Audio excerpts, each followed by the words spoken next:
الحمد لله وكفى وسلام على عباده الذين اصطفى أما بعد فعن أبي هريرة رضي الله عنه قال قال رسول الله صلى الله عليه وسلم صنفان من أهل النار لم أرهما قوم معهم سياط كأذناب البقر يضربون بها الناس ونساء كاسيات عاريات مميلات مائلات رؤوسهن كأسنمة البخت المائلة لا يدخلن الجنة ولا يجدن ريحها وإن ريحها ليوجد من مسيرة كذا وكذا رواہ مسلم۔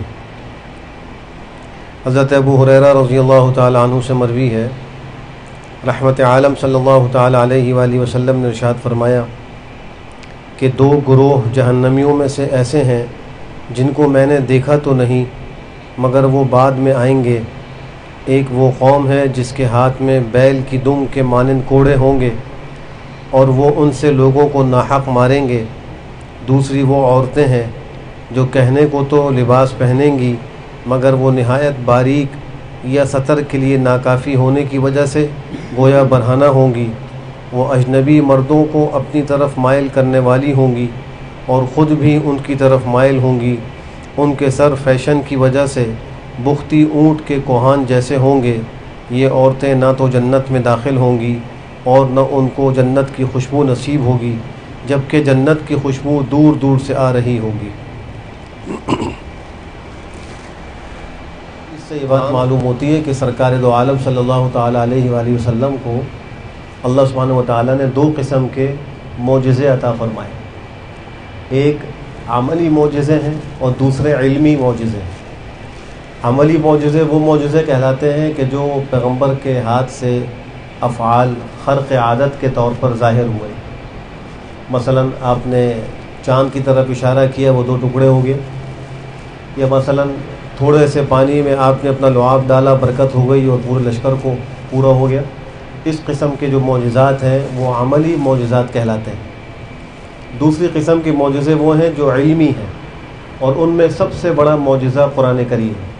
یہ پیغمبر کا علمی معجزہ ہے۔ ایسے ہی آپ کی احادیث مبارکہ یہ بھی علمی معجزہ ہے۔ یہ جو حدیث آج پڑھی گئی ہے یہ بھی سرکار دو عالم صلی اللہ تعالی علیہ وآلہ وسلم کے علمی معجزوں میں سے ایک معجزہ ہے کہ آپ نے بطور پیشگوئی کے فرمایا کہ دو جماعتیں ایسی آئیں گی جن کو اب تک میں نے نہیں دیکھا، یعنی میرے زمانے میں وہ نہیں ہے، میرے بعد کے زمانے میں آئیں گی قرب قیامت میں۔ ان میں پہلی جماعت وہ ہے کہ جن کو اللہ اقتدار دے گا، اختیار دے گا، اور وہ اس طاقت کا ناجائز استعمال کر کے ظلم و ستم کا بازار گرم کریں گے۔ اب وہ کسی بھی شعبے میں ہوں، عدلیہ کے اندر ہوں، یا قانون نافذ کرنے والے ادارے ہوں، یا ارباب حکومت ہوں، یا اداروں کے اندر سربراہان اور افسران ہوں، کسی بھی شعبے میں ہوں جن کو اللہ نے قوت دی ہے، اقتدار دیا ہے، طاقت دی ہے، اختیارات دیے ہیں، اگر وہ ان کا ناجائز استعمال کر کے لوگوں کے اوپر ماتحتوں پر ظلم و ستم کا بازار گرم کریں تو فرمایا کہ یہ جہنم میں جلیں گے۔ اور دوسری قسم کی وہ عورتیں ہیں کہ جو لباس پہنے ہوئے ہونے کے باوجود برہنہ ہوں گے۔ محدثین نے اس جملے کے کئی معنی ذکر کیے ہیں۔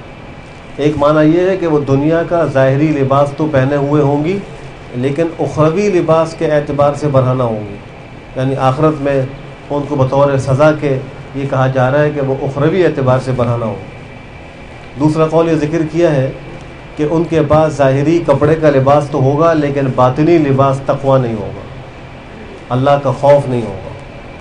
اور تیسری تشریح اس کی یہ کی گئی ہے کہ لباس تو ہوگا لیکن وہ یا تو اتنا چست ہوگا کہ جس سے جسم کا ابھار ظاہر ہوتا ہوگا، یا اتنا باریک ہوگا کہ اس کے اندر سے جسم جھلکتا ہو۔ اور آج ہم اپنے معاشرے میں دیکھ رہے ہیں کہ دونوں قسم کی جماعتیں موجود ہیں۔ جن کو اللہ نے اختیارات دیے ان میں سے بہت سے ایسے ہیں جو عدل نہیں کرتے، ظلم کرتے ہیں، اور ایسی کتنی عورتیں اور مائیں اور بہنیں ہماری ایسی ہیں اور نوجوان لڑکیاں ایسی ہیں کہ وہ اس طرح کا چست لباس پہن کر گھروں سے باہر بے پردہ نکل جاتی ہیں جس سے ان کے جسم کے اعضاء ظاہر ہو رہے ہوتے ہیں۔ وہ ماں باپ بھی اس سلسلے میں ہم سمجھتے ہیں کہ قابل مواخذہ ہیں، ان کو بھی توجہ کرنے کی ضرورت ہے جنہوں نے اپنی اولاد کو یہ تربیت نہیں دی، یہ بتلایا نہیں۔ وہ مائیں بھی اس میں قابل مواخذہ ہیں اور ان کے لیے بھی لمحہ فکریہ ہے، اس لیے کہ ان دونوں حضرات کی یہ مسئولیت ہے کہ اپنی اولاد کی تربیت کریں، ان کو صحیح راستے پر چلائیں۔ اسی طریقے سے وہ شوہر جن کی بیویاں اس طرح لباس پہن کر باہر نکل رہی ہیں وہ بھی قابل مواخذہ ہیں۔ اللہ سبحانہ و تعالی ہم سب کو ان دونوں قسم کی جماعتوں سے محفوظ فرمائے۔ الحمدللہ رب العالمین۔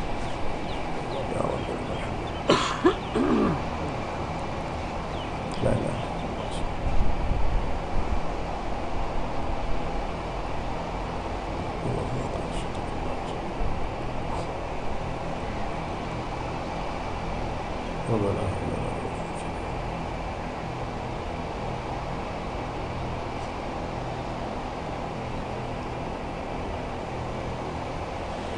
برحمتک یا ارحم الراحمین۔